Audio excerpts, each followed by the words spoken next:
Last time, we saw our protagonist Han Seo-jin go from a top ranker of the mobile game Pick Me Up to a one-star hero, trapped in the world of the game he used to play, struggling to survive long enough to reach the top of the tower. After telling Estelle he's Loki, she attempts to brush him off, but he brings up his Pick Me Up account number, only known by the player and the server managers. Checking the system, she confirms that he's Loki and asks for his autograph, in the hopes of becoming a top member of Loki's fan club. She then asks what will happen to Niflheim without him. Niflheim is the name of the lounge in Han's account. With a capacity of 20,000 and high-level buildings, it's an endgame base. She wonders what will happen to his troops, but as a mid-level admin, she can't do anything. Han then brings up the fact that anything is from Earth, and the heroes being summoned aren't AIs, with Isao adding that their origin world is different, but they are humans. So players are unaware that heroes are living humans, and just make choices like it's a game, making the heroes face all sorts of danger. He asks her if he can go back to Earth if he reaches the 100th floor, and who brought him here, but she can't answer. Asking more questions, he finds out the other Masters lounges are a bit different, but the base is the same, meaning there are 1 million worlds just like this. A system thought to have infinite content thanks to quantum AI was actually 1 million separate worlds full of real people. Han thinks of the consequences of his careless choices as a player, and how they may have been death sentences for others. Observing Jenna and Aaron sparring, Han notes that she is a genius and has grown at an abnormal speed for a 1-star. On the other hand, Aaron is sluggish and might die if this keeps up. Jenna easily bests Aaron and bows to Han, but he says not to get cocky. With Estelle appearing to distance the two, Han gets her to open the storage for him and grabs a cart full of materials. From their talk earlier, he found out he's half master, half hero, and as such, he can go places only the master can go. Han enters the forge and selects an extreme hell difficulty puzzle as the minigame for masters that gives some spicy rewards to counteract all the penalties on the low-level forge with no blacksmith. Completing the near impossible puzzle, he crafts a well-forged longsword, C- rank, to the admiration of Estelle. Speeding through a few more puzzles, Han creates C-ranked weapons for himself, Jenna, and Aaron, and says they must only be C-ranked because the materials were bad. On the 4th floor, they pull out their new weapons as they face the enemies they need to eliminate. Facing monsters for the first time, Aaron starts flailing about and falls into fear, so Jenna slaps him in the face. And Han says not to make a fool of himself as he charges the goblins. Working together, they clear the stage, Aaron levels up, and Han gets MVP.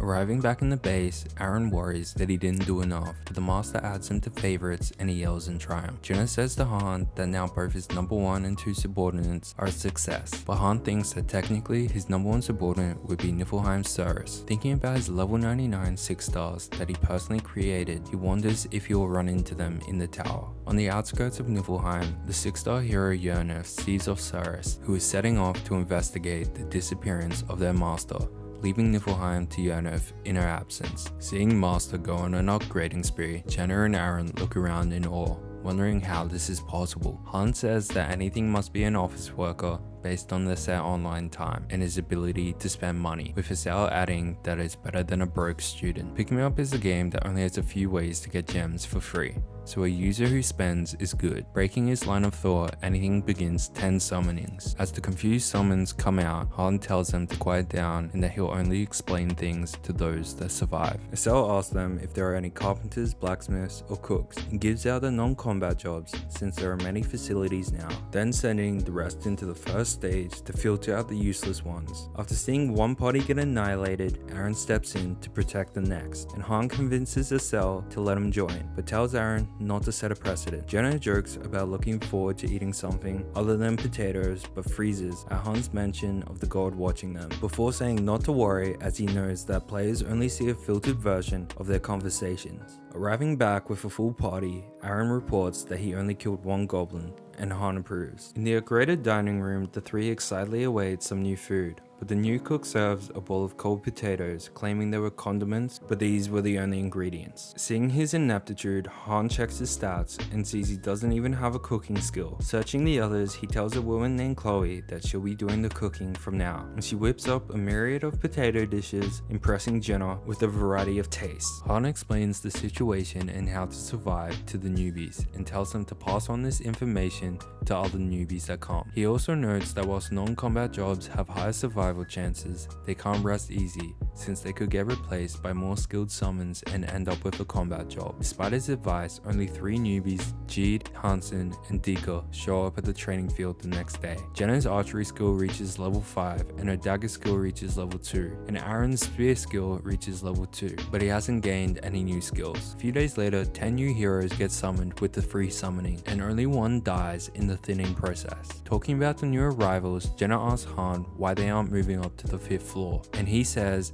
the Party 1 members haven't been selected yet, and thinks about how difficult he jumps every 5 stages like a boss stage, and even he is unsure of his survival. On floor 4, Han stands to the back, barking orders in order to allow the others to get some formation practice. They clear the stage with Jenna getting MVP and Jeed and Hansen leveling up. Han notes that the master is spending more time offline, and in the second temple they gained a blacksmith and tanner, who began equipment production with the carpenter, though they mostly create E- rank swords and shields. But for the main party, they received the highest rank equipment. The next day, Party 1, filled out by Jeed and Hansen, are sent to the 5th floor, but looking around they find an empty city and no monsters inside. Taking command, Han tells Jenna to climb a clock tower to get a grasp of the situation. At the top of the tower, she sees a horde of thousands of goblins approaching the city. Calming the others, Han tells them that their mission this time is survival, not subjugation. He checks the building, but it's blocked by the system, so they can't hide, so Han decides to change locations. He informs them once the goblins appear, they'll need to survive for 10 minutes or 30 minutes for the master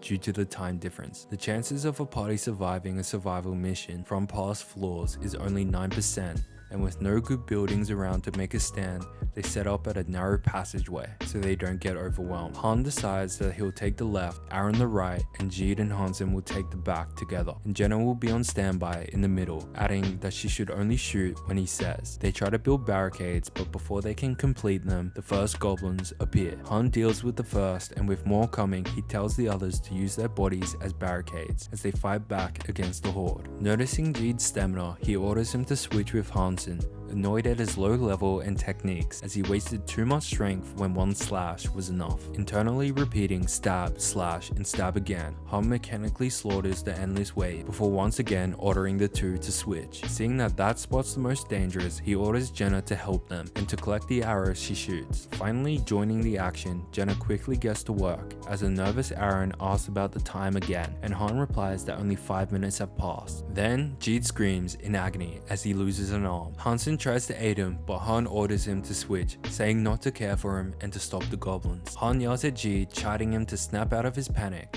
then orders Jenna to stop his bleeding. Continuing their hectic defense, Hansen yells out that his sword is blunt, so Han tells him to switch with the one-handed Jeed, telling them to use their shield if the sword doesn't work, as he bashes the goblin's face. Next, he gets Jenna to switch with Aaron for 10 seconds, allowing Aaron to catch his breath. Controlling the entire battle, he continues to give out orders, ultimately telling Jenna to use all her arrows to help Jeed and Hansen, but tanking 2 of her arrows, one goblin breaks through, driving his dagger through Jeed just before Jenna can finish it off. In shock, he coughs up blood, falling to the ground on the brink of death. Jenna kneels at his side, paralyzed in thought, not sure what to do, whilst the overwhelmed Hansen asks for a switch, unaware of Jeed's state. Seeing this, Han grabs the spear of a goblin, shoving it back, clogging his lane long enough for him to switch places with Hansen. With Jeed returning to the goddess's embrace, Han orders Jenna to get up and help him deal with his side. In the midst of the intense melee, they slaughter goblin after goblin, resulting in their souls being awakened from their limits being tested. But Han is unable to appreciate the boost in skill levels since they're on the edge of falling apart. Howling in pain, Hansen gets injured and begins bleeding out, begging Han to save him from the encroaching horde. But watching his final death throes through gritted teeth, Han doesn't go to his aid. Steeling himself, he orders Jenna and Aaron to stick by him, telling the startled pair to grieve when they make it out alive. With only 3 people left, he tells Jenna to climb the wall behind them, saying they'll follow right after. Atop the wall, she tells them to come up. Han leaps up himself,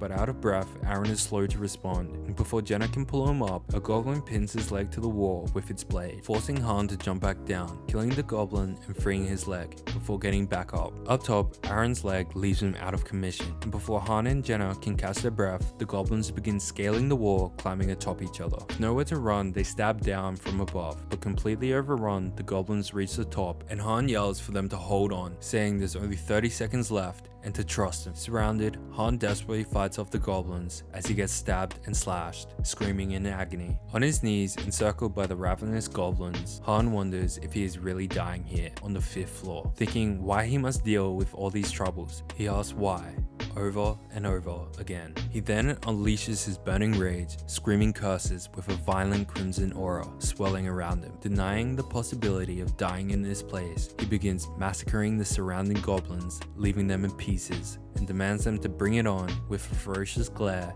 in his enraged state from his newly awakened skill, Berserk. Han finds it hard to breathe with every fiber in his body screaming, but still he refuses to fall and continues his onslaught, slashing through goblins like butter. His sword breaks and the goblins take the chance to rush him, but in his Berserk state, he charges back, refusing to stop. Before he collides with the wave, the time hits 0 and the goblins freeze, inches away from him and the others. The stage is cleared and they all level up, with Han earning MVP. Returning to a waiting room, Jenna slumps in exhaustion, laughing as she cries tears of joy. Han and Jenna then speak about what happened, with Han bringing up how it'd be easier if they had a proper party, to which she replies she knows, before looking sullen, thinking of their losses. Arriving back in the base, Dika joyfully approaches, telling them that Chloe has prepared some good food, asking about Jeed and Hansen, to which Han simply says they died, stunning Dika and those nearby as the three somberly head to the dining hall.